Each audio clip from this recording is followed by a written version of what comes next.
Now that we've got the lining glued together, we're going to put 2 stitches here. We're going to put 1 stitch right on the edge where the black binding meets the shell cordovan, all the way around. And then the second row stitch right here, I'm going to start from there, all the way around to the other end there. Okay. And we have green thread on the bottom because that's what came with these shoes.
Now all this leftover right here, we're going to cut all that off and it'll look nice and neat once it gets trimmed.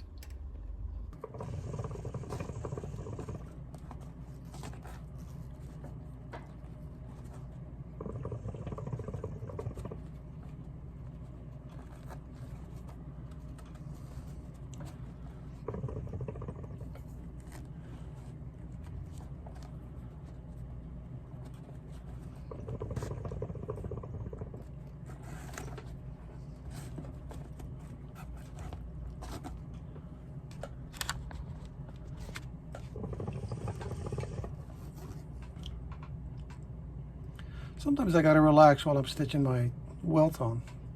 This is like the 5th one I've done. You know, my hands are getting kind of tight.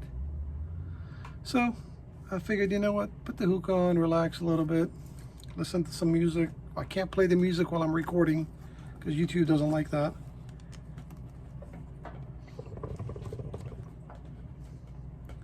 I got my hookah going. No, it's not a bong. It's a hookah.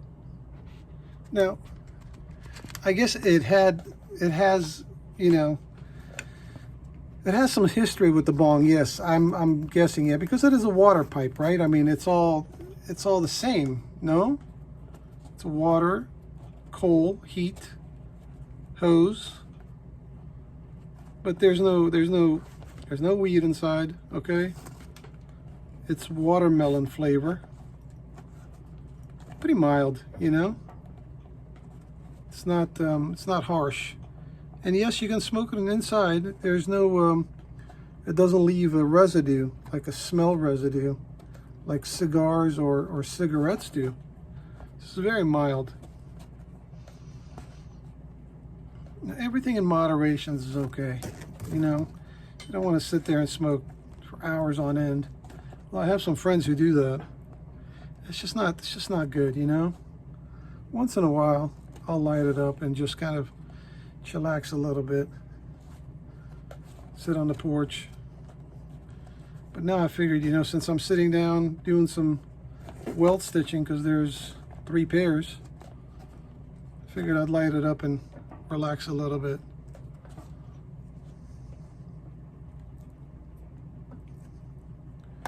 Everything in moderation is okay, right?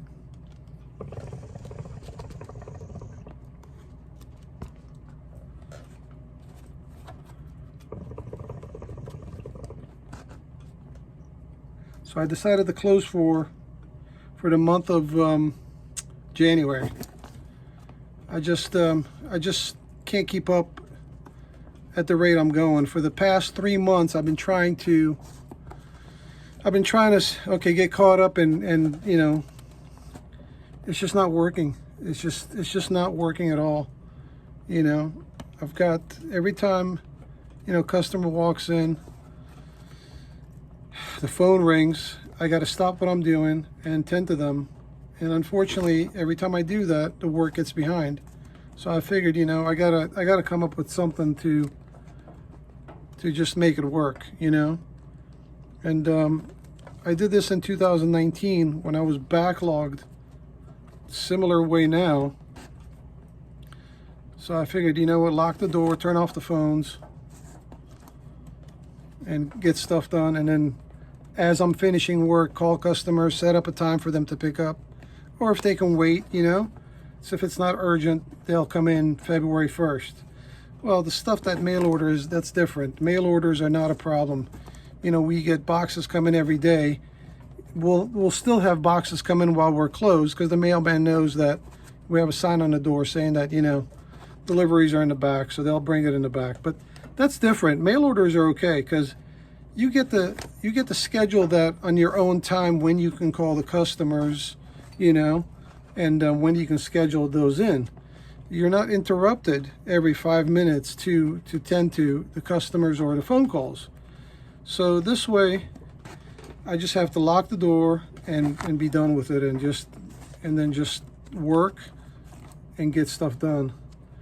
And you know, I've got stuff that I've got to catch up on that's been here for a while. And at the rate I was going, it just was not working. And you know, I understand people want their stuff, you know, which is cool. I understand that. But I have 2 hands and 24 hours in the day, and I can't change either one of them. So I'll do the best I can, try to get things done, and call people when they get done, and send stuff out when they're finished. So we're going to be shut down for the whole month of January.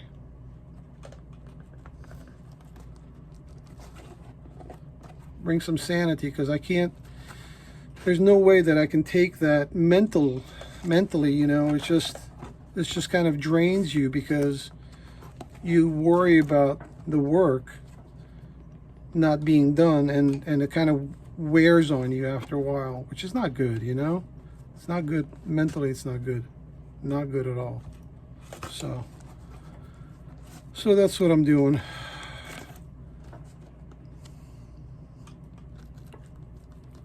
Especially with all the personal stuff, you know, on top of the business. It's been a little bit kind of emotional roller coaster. But you know, we got to deal with life, man. It's just what it is, you know. When you're born, you got to die, unfortunately. So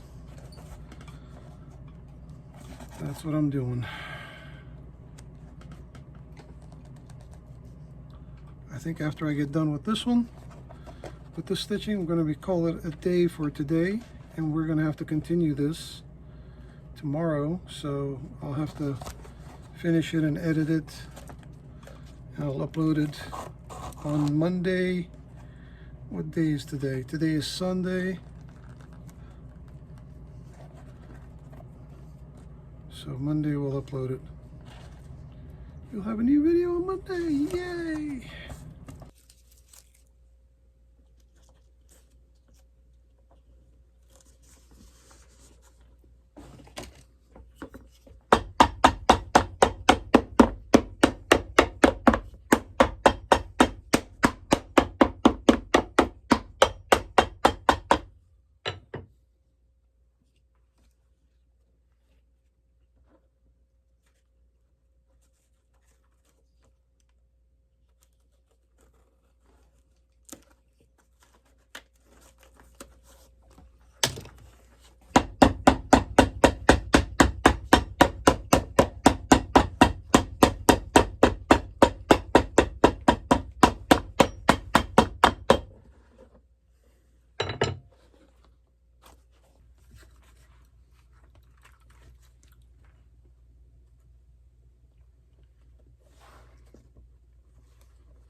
This is just a fabric,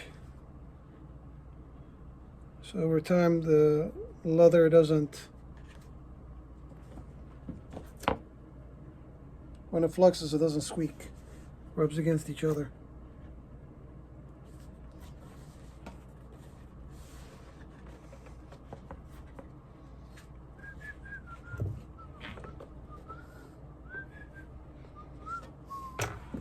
Everybody's asking me about JR soles, right? I mean, you know, it's too bad. Yeah, it is. It is way too bad that they closed down.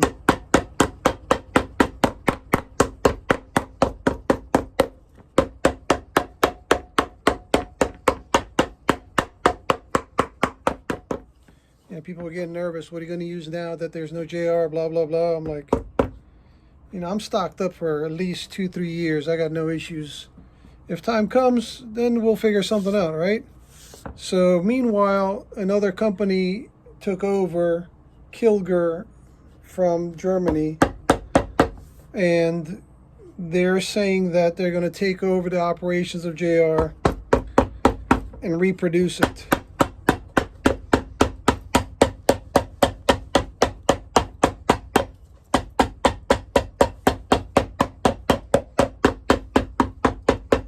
Now, that's great. That's wonderful, right?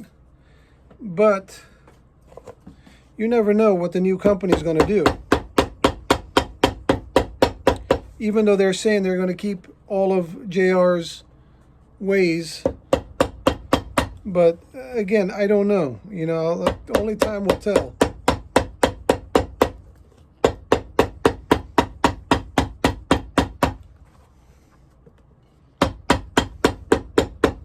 So we'll find out once they start, you know, an operation.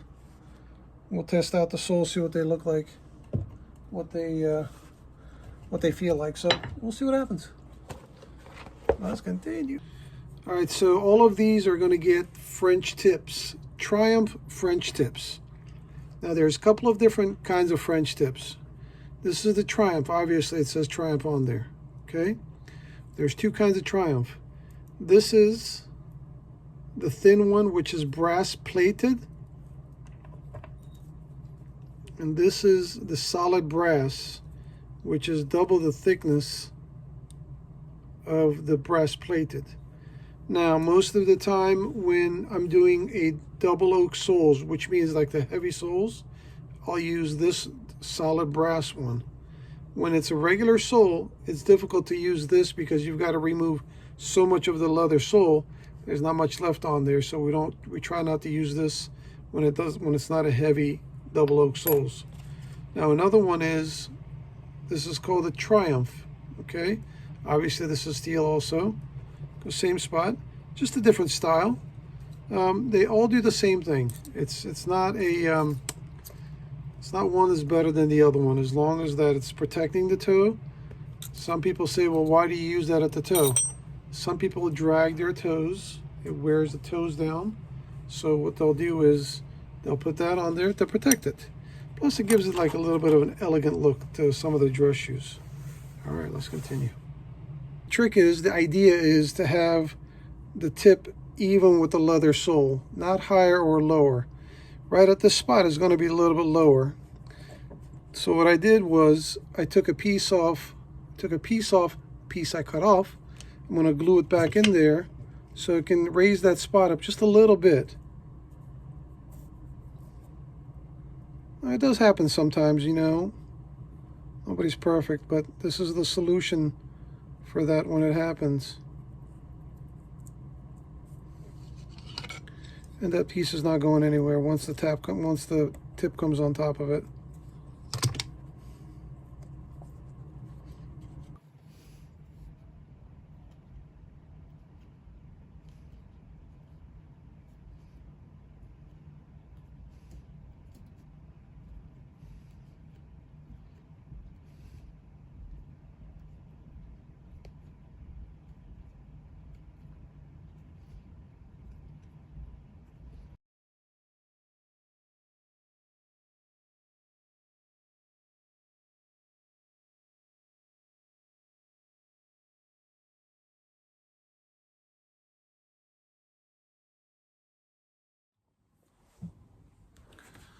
All right, we are done with another project.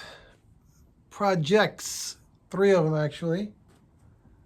We've got the Golden Harvest.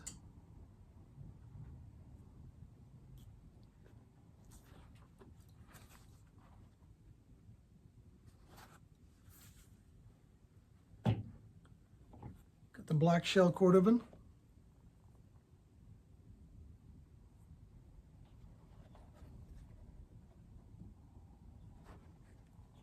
And we've got the number 8 Shell Cordovan.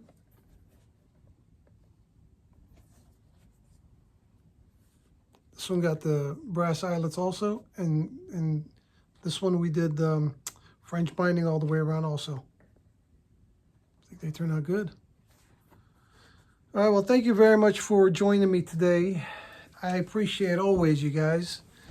And share, comment, give me a thumbs up. If you haven't subscribed, go ahead and subscribe and hit that bell notification.